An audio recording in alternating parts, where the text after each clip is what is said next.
আজ দুপুর 1:45 রাজশাহীর কাজলা মোড় থেকে বাংলাদেশ ইসলামী ছাত্র শিবির রাজশাহী বিশ্ববিদ্যালয় শাখার সেক্রেটারি শহীদ শরীফুজ্জামান নোমানীর হত্যার প্রতিবাদে এবং খুনিদের বিচারের দাবিতে বিক্ষোভ মিছিল অনুষ্ঠিত হয়।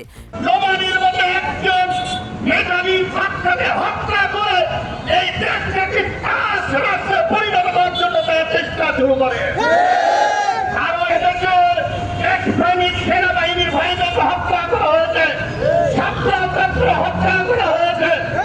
বাংলাদেশ জামায়াত ইসলামীর শীর্ষ নেতৃবৃন্দকে হত্যা করা হয়েছে। একটিরও এ পর্যন্ত বিচার হয় নাই। মিছিলটি কাজলা মোড় থেকে শুরু হয়ে বিনোদপুর বাজারে এসে শেষ হয়। বিক্ষোভে উপস্থিত ছিলেন বাংলাদেশ ইসলামী ছাত্র শিবিরের সভাপতি মোস্তাকুর রহমান জাহিদ, সেক্রেটারি মুজাহিদ ফয়সাল এবং সংগঠনের রাজশাহী বিশ্ববিদ্যালয়ের সাবেক সভাপতি হাফেজ নুরুজ্জামান। প্রধান অতিথির বক্তব্যে সাবেক সভাপতি হাফেজ নুরুজ্জামান বলেন, বাংলাদেশ আওয়ামী লীগ ও নিষিদ্ধ ছাত্রলীগ দেশকে অকার্যকর রাষ্ট্রে পরিণত করার ষড়যন্ত্র করছে।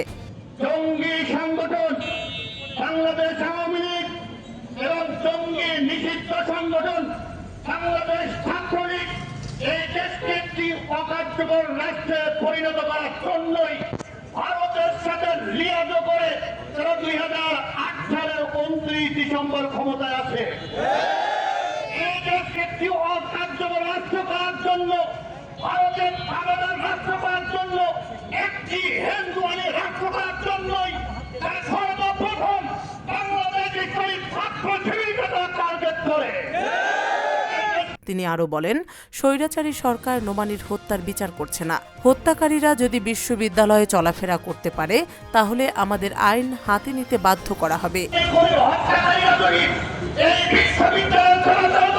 আমরা বলতে চাই, আমরা আইনের প্রতি শ্রদ্ধাশীল, তার মানে আমাদেরকে দুর্বল ভাববেন না। তিনি দ্রুত নোমানীর হত্যার বিচারের দাবি জানান এবং বলেন, বাংলাদেশ ইসলামী ছাত্র শিবির স্বৈরাচারী সরকারের পতনের জন্য প্রস্তুত।